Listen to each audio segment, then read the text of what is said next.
You ever hear of a business whose secret weapon is, well, being a secret? Today, we're going to pull back the curtain on this amazing little vintage shop, Lou and Pickle. They popped up on Instagram back in 2020 and almost overnight became this quiet go-to source for the biggest names in the design world.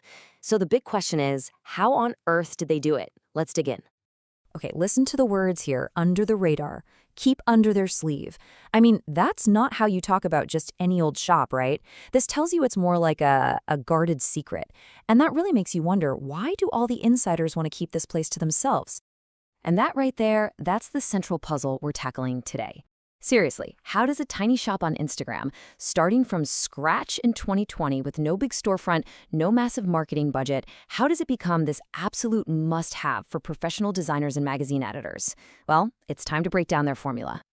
All right, let's start with the first piece of this puzzle, the Instagram tastemakers. You gotta understand, their identity is the absolute foundation of everything. Lou and Pickle, they're based in Suffolk in the UK, and they basically live and breathe online. And what's amazing is they've managed to turn what could be a constraint, being digital only, into their biggest strength. I mean, really think about this for a second. Their entire shop, their storefront, it's just their Instagram feed. It's not a marketing channel for them, it is the entire business. And what they do is they find these incredible, unique, one-off vintage pieces that create what they call a lived-in vintage vibe. And this isn't some accident. It's a very intentional move, almost like a rebellion against that cold, stark minimalism we saw for years. They're going for something way warmer, something that feels really personal. So who's behind all this? Who has this incredible eye? Well, that brings us to our next section, a tale of two curators. And this is where it gets really interesting, because the first ingredient in their secret sauce, it's not a business strategy, it's a partnership. We're talking about a husband and wife team whose skills just perfectly complement each other. And you can see their whole dynamic right here. So you've got Lou, whose background is in Asia and the Middle East. This gives her an amazing eye for these bold, textural, kind of exotic items. Think gorgeous vintage kilims, rattan furniture. Then you have Pickle. He comes from a more traditional interiors background. So he's drawn to those classic, structured pieces, the ones with that timeless quality, like an armchair with those elegant, tapered legs. And it's that mix, that perfect blend of bold and exotic with classic and structured, that creates their totally unique look. Okay, so they've absolutely nailed the aesthetic. But let's be real, a great eye doesn't automatically mean you'll have a great business. So how did they actually turn all this good taste into a sales powerhouse on Instagram? Well, that leads us to part 3, what I'm calling their business engine, the curation velocity model. This idea of curation velocity, honestly, it's the engine driving the entire operation. It's built on one simple thing, speed. They find an amazing, unique piece, they list it, and bam, it sells. A lot of the time, instantly. The whole model is genius, really. It basically weaponizes the natural scarcity of one-off vintage items to create this insane sense of urgency for anyone following them. So here's how that cycle plays out in real time. First, this gorgeous, unique item pops up on their Instagram feed. Instantly, because everyone knows it's the only one, that urgency just skyrockets. You know it's your one and only chance. The sale itself, it happens in a flash. It's usually just first person to DM gets it. And just like that, the item is snapped up, it's gone, and the hunt for the next piece is already on. It is an absolutely brilliant, high-speed, super low-friction way to sell. And this quote from a customer, it just captures the whole experience perfectly, doesn't it? The advice is simple. You just need to not dilly around. You literally cannot hesitate. If you see something you love, you have to go for it right then, because their best stuff gets snapped up quick. It is scarcity marketing perfected.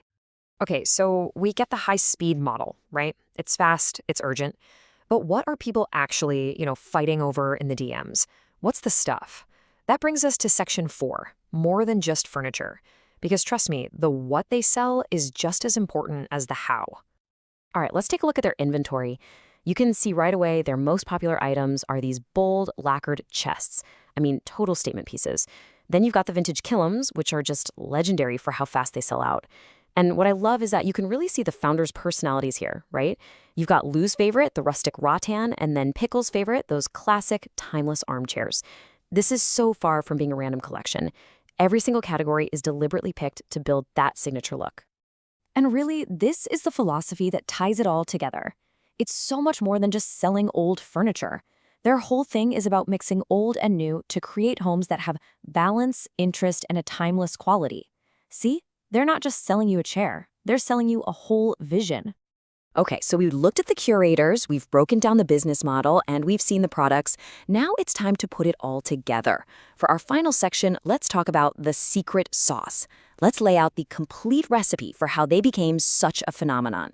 So here it is, the full recipe. First up, you have that dual curation, that perfect mix of two expert viewpoints that creates their balanced aesthetic. Then you've got the digital scarcity, their Instagram-only model that just fuels that insane sales speed. That works hand in hand with competitive pricing, which they can do because, hey, low overhead, right? Then there's the expert sourcing. Lou's background in Asia and the Middle East gives them access to stuff nobody else can find. And finally, maybe the most important ingredient of all, elite validation. Getting shout-outs from top designers, that's the most powerful and free marketing you could ever ask for. And speaking of validation, I mean, wow, it really doesn't get more powerful than this. When a respected designer and journalist like Louise Rowe just comes out and says you have the best stuff, that's it. That sends a massive signal to the entire design world. You just can't buy that kind of endorsement. It cements their status as true tastemakers, period. So when you boil it all down, what's the big takeaway? Is this Lou and Pickle model, this super curated, lightning-fast, social media-first approach, is this the future of how niche retail is going to work? Or was this just a perfect storm? You know, the right timing, the right platform, and two people who just happen to have ridiculously good taste? It's a great question, right?